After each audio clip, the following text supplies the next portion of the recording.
Hi, welcome to another episode of Hot Takes, and the shady, secretive SNP strikes again. Now, we know all about the fact that the SNP don't want to reveal all the WhatsApps that went on through COVID. Of course not, because it would mean people going to jail, mainly. And so they deleted them, even though they knew they shouldn't, because being prosecuted for deleting your emails is a lot easier than being prosecuted for, say, mass murder. Obviously. But they did somehow get talked into having an inquiry. Humza Yousaf was bounced into it, and he had to force this inquiry through, much to his immense annoyance. And so a little inquiry was set up. And the people asked questions, the people wrote down answers, and the people produced a report. And the SNP, being good, due, diligent, open, transparent government, did what they always did. They hid it. They secreted it away, and they made sure it never saw the light of day. And now, of course, it's been made aware that this thing actually exists, and they are once again embroiled in a massive secrecy and corruption, really, mess. Another row over hiding things because of the truth that would come out, the awfulness of the truth. Because for the SNP, of course, the truth is utterly disastrous. But apparently, SNP ministers have been sitting on this report, on the bombshell of a report, about their use of WhatsApps and the deletion of the messages against instruction. And of course, it's not just COVID, it's all the other sort of business of government that they do on them as well. It needs to be made illegal. It needs to have a very serious 10-year in prison sort of thing if you're using non-official communication that does not record the histories, and keep a forensic record. Now, both Swinney and Sturgeon and others all admitted to deleting their WhatsApps. They said, it was important to do so, even though they had been instructed not to. They said that key decisions were never made on WhatsApp, and yet Liz Lloyd came out, not only said they were, but actually provided the proof that they were. And it showed that they discussed pandemic policy, cabinet policy, things like this. Even though they said, we don't discuss anything like that, then obviously that was a lie. Gosh darn it, who'd have thunk it, eh? Who'd have thought that? But the revelation that these MSPs and cabinet ministers and whatever were deleting them turned out to be as nothing when the shockwaves hit about what they were deleting rather than that they were deleting. Because it became then obvious that there was a conspiracy. And this is what's led to Operation Copa and the rumours and belief in many that the SNP senior hierarchy engaged in corporate homicide. Imagine if we had all those WhatsApp messages. Now, it's very important to remember that these things aren't gone forever.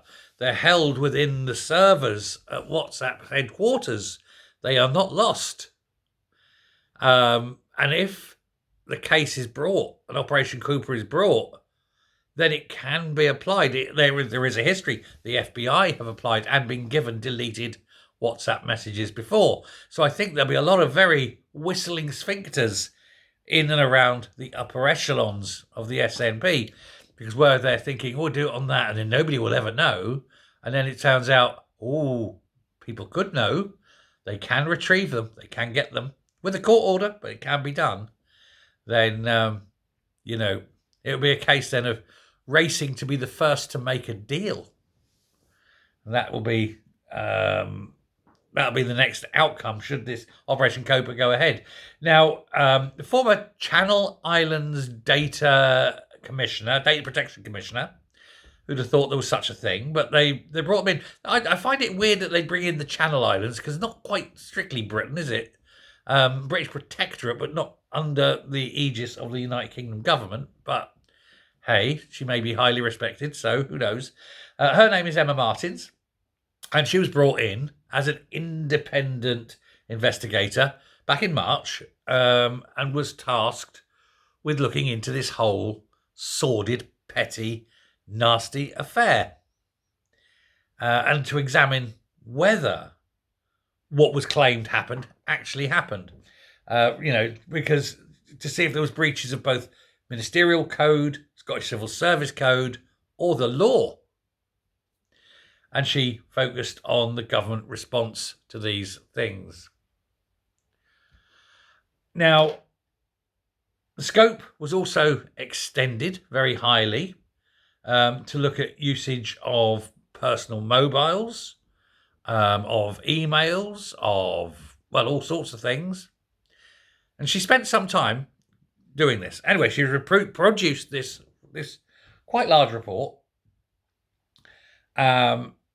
which was then apparently very heavily criticised, very widely criticised by party members, because obviously they don't want this truth to come out. And they're saying that Miss Martin's guidance was too broad, it went in too deep, it didn't need to be as effective and things like this. This is their words. Didn't need to be effective. You're having an independent inquiry, but it doesn't need to be a very effective one.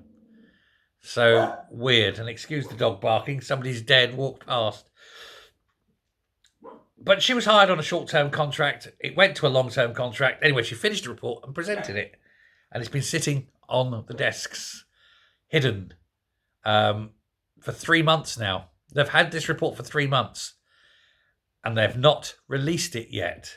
They've refused to publish it. They've refused to acknowledge it exists.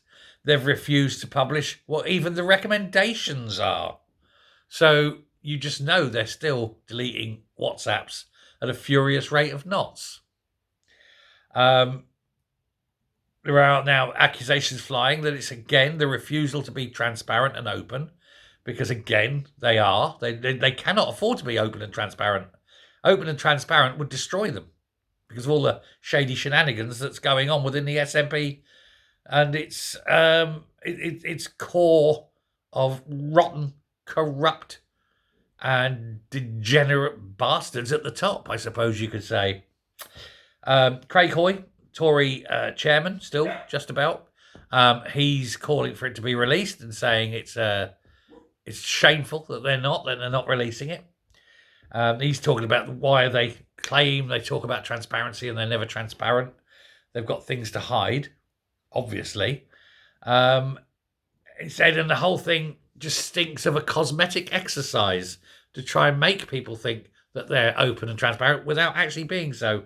If they've got nothing to hide, they've got nothing to be ashamed of, and therefore they should be able to release it. He says, and the fact that they haven't indicates that something is very seriously wrong in the SNP. What do we think? What do you think? Let me know. We all know. I'm not even going to say, should it be released? Yes, it should be released.